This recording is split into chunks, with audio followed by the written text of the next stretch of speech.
Sri V. Muralidharan, Honorable Minister for State, External Affairs, Government of India, and also Parliamentary Affairs, Sri Thomas John Muthoot, Chairman CAA, Sri Baby Matthew, Co-Convener CAA Ayurveda Panel, Dr. P.M. Warrior, Sri C.K. Ranganathan, Ayurveda Industry Heads, Ayurveda Association members, Ayurveda practitioners, students, and also the other well-wishers who are watching this online program.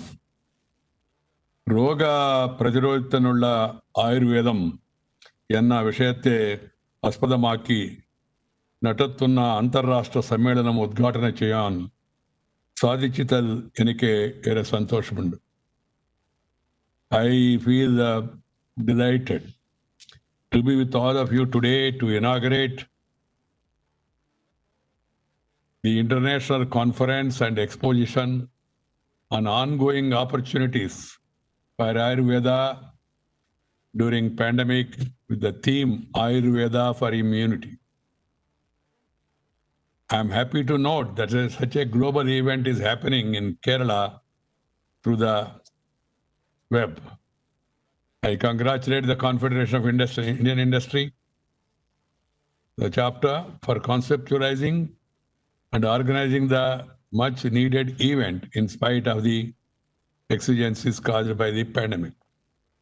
Friends, this is not just an event, but a showcase of a critical health mission that will empower us greatly to tide over the crippling effects of this pandemic. I don't see this as a business promotion. I see this as an expansion of the mission for improving the health of the people. My dear sisters and brothers, from ancient times, India had a very systematic, scientific, and rational approach to the treatment of diseases. The Atharva Veda is a treasure trove of knowledge and wisdom in the field of medicine. It is regarded as the earliest source of medical information in India. You are all aware, thousands of years of civilization, of the experience of our elders, have brought in all these practices. Ayurveda has been regarded as a Upaveda or a subtext of the Atharva Veda. Its history can be traced back to the 6th century BC. It has the distinction of being the oldest medical system known to man and the oldest and most comprehensive spiritual teachings in the world.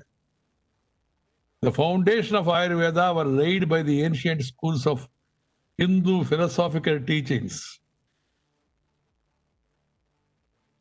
Vaisheshika and the school of logic named as Nyaya. The Charaka Samhita, the Susruta Samhita, and the Ashtanga Hrudaya are the other texts that contain a wealth of knowledge about Ayurveda. The mantras in the Atharva Veda are a treasure trove of information regarding herbs, metals, medicines, diseases, and treatments. They speak of the astounding properties and the powers that plants possess to cure diseases. This is nature's gift. The therapeutic principles of Ayurveda focus on Prakriti, that is nature, and Tridoshas. These principles propound that every individual has unique constitution and responds differently to treatment and medication. In Ayurveda, it is believed that a perfect balance between the nature's elements and the Tridoshas of the human body should be maintained for a healthy state of living. The practice of Ayurveda has been documented in hundreds of classical treatises written in Sanskrit as well as in several other Indian native languages. Ayurveda has an uninterrupted history of providing primary and even tertiary health care service to vast populations of India during the past several centuries. It enjoyed the patronage of a number of rulers in ancient India. The Mauryan state is said to have given Ayurveda an institutional base initiated by the exigencies of trade, commerce, and agriculture. Today, Ayurveda is recognized globally as a benign healthcare science with healing and wellness capabilities. It is not just a system of medicine, it is also a philosophy of life. It perceives humans as an integral part of nature. It entails a holistic way of life where individuals are in harmony with themselves and with the world that surrounds them.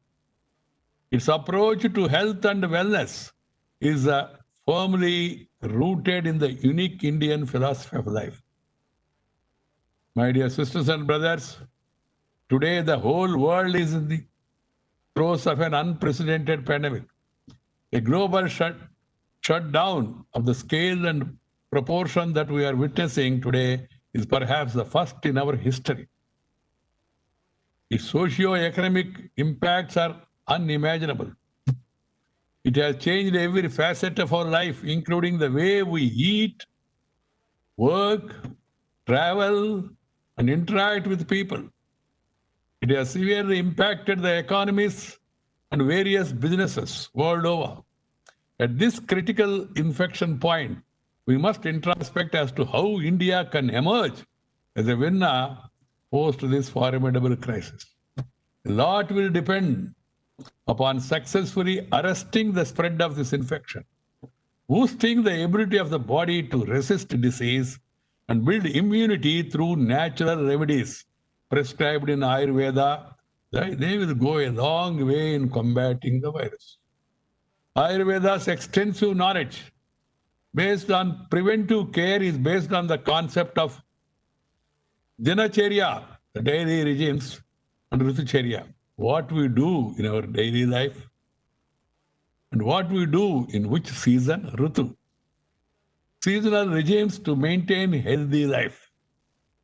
Winter, summer, what to eat, what not to eat, what to take, what not to take. Everything has been well said by our forefathers. The grandmothers, the grandfathers' knowledge, which of late we started neglecting, is very useful because they got it from their grandparents and they got it from their grandparents. Thousands of years of knowledge it passed on. We must see to it that we must promote Ayurveda through remedies as simple as the enhanced use of spices like turmeric, cumin, coriander, and garlic in cooking, to drinking herbal tea made from tea or whatever you call, made from tulsi, cinnamon, black pepper, dry ginger, raisins, and jaggery can strengthen the immune system. It is proven. Daily practice of yoga, especially pranayama, and meditation for at least 30 minutes as advised by the Ministry of Ayush will also boost general health and wellness. Yoga, I always say, is not connected to one particular religious belief alone. It's an ancient art and science given by our forefathers again, which is being welcomed and practiced and promoted worldwide.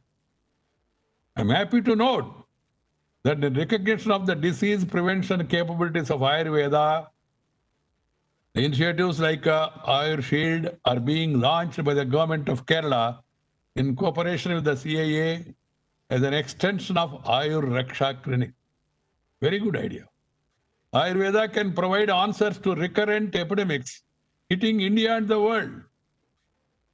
There is a need to further explore the properties of Ayurvedic medicines through well-documented scientific evidence and take the many benefits of Ayurveda to people across India and the world.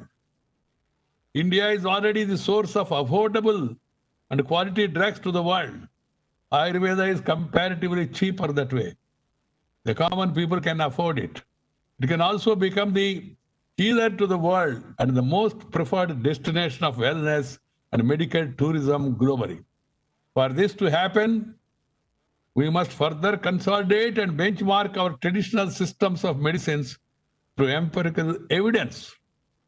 At the same time, Ayurveda must evolve constantly to remain relevant as an effective healthcare system based on observations and empiricism. I urge the private companies and the government to come together, set up state-of-the-art R&D facilities to develop and test new medicines. These institutions must also act as centers for consolidation and rigorous documentation of developments in different streams of indigenous medicines happening across India and world over. Nations must volunteer to share this information and knowledge about their traditional systems of medicines so that they benefit the entire humanity, especially during times of global crisis like coronavirus. However, any protocol or practice must be evidence-based. There must also be interdisciplinary interaction between traditional and modern systems of medicine so that they learn from one another and support each other in the quest for overall wellness. Ayurveda is also increasingly being recognized for its capabilities in dealing with non-communicable diseases, musculoskeletal disorders, degenerative and lifestyle ailments, and pre- and post-natal care. Very, very important. The strength of Ayurveda becomes especially relevant in the wake of rising incidence of non-communicable and lifestyle diseases in India. The government of India's Ayushman Bharat is the largest health insurance scheme in the world. The immense reach of such schemes can be used to take benefits of Ayurveda to one and all. The Ayurveda industry also is a massive employment provider. Hence, we must design skilling programs focused upon Ayurveda and allied sectors. This will also help boost service export. We must also invest more resources in our traditional systems of medicine, especially by encouraging and promoting more health startups. Ayurveda must make use of immense possibilities of modern technology. Players in Ayurveda must collaborate with bodies like the National Innovation Foundation. It can connect Ayurveda to hitherto undiscovered technology spheres and find a solution to popularizing Ayurveda globally. We must also ensure that our insurance sector supports Ayurveda. We must also undertake constant monitoring to ensure that the quality of our medicines, treatment, protocols, and overall management process are of impeccable quality. Indian civilization has always played a very important role. It has always prayed for the well-being of the entire world.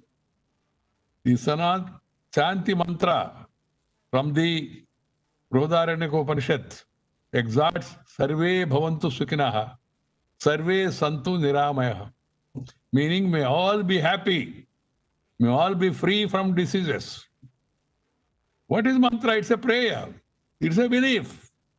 I am hopeful that this global Ayurveda summit will be a step in the right direction towards meeting this goal of well-being of the entire humanity.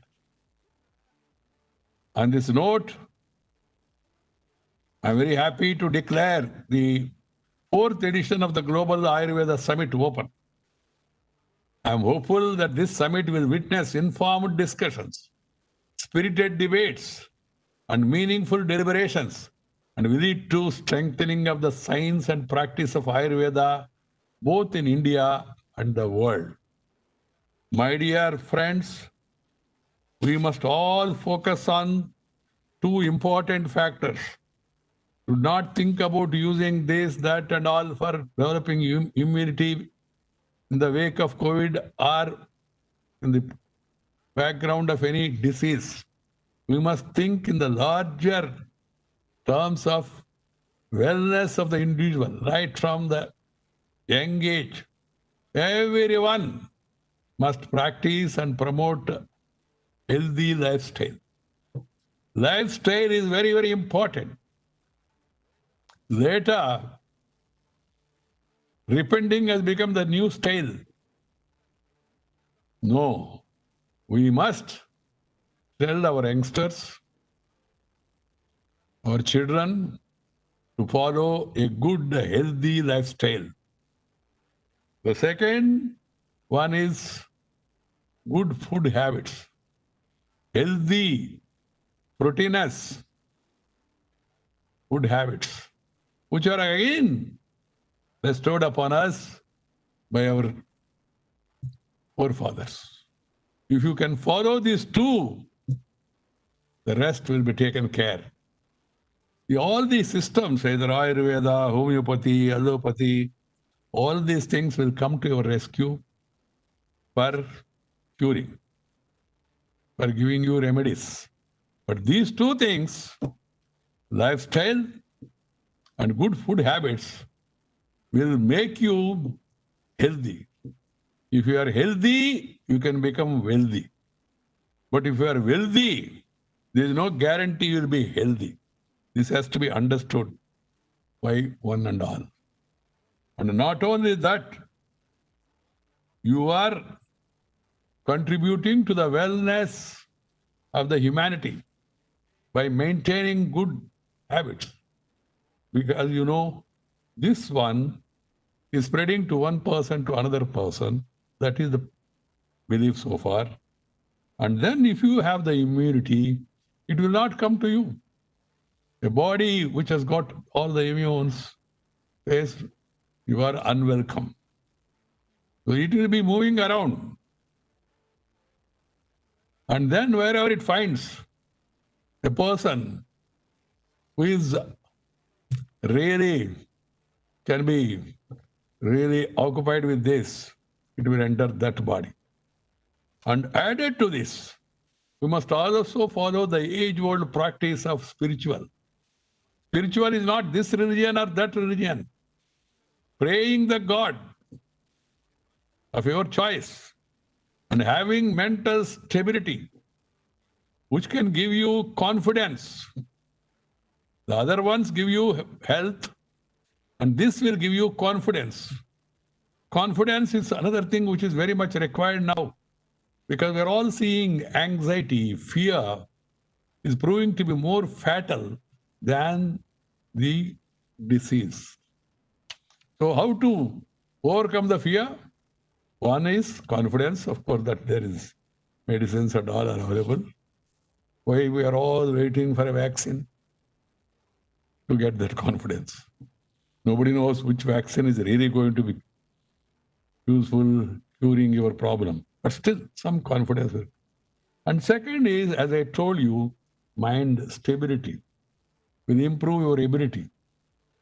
And then it will give you noble thoughts.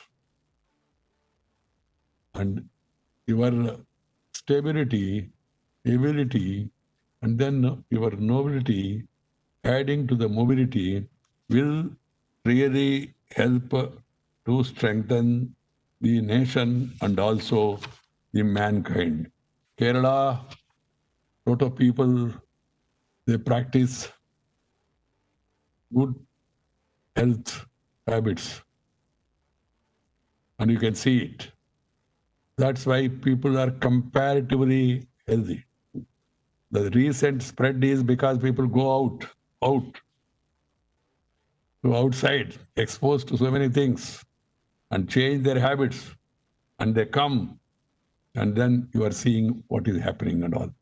I'm not against anybody going out or earning their livelihood and coming back to their respective place. It's quite but natural. But if you develop these qualities, if you develop these abilities, then you will be able to really not only help you, your good self, family, but also society at large. And I am very happy that this Confederation of Indian Industries initiative in organizing this event will be more useful, and it will be very critical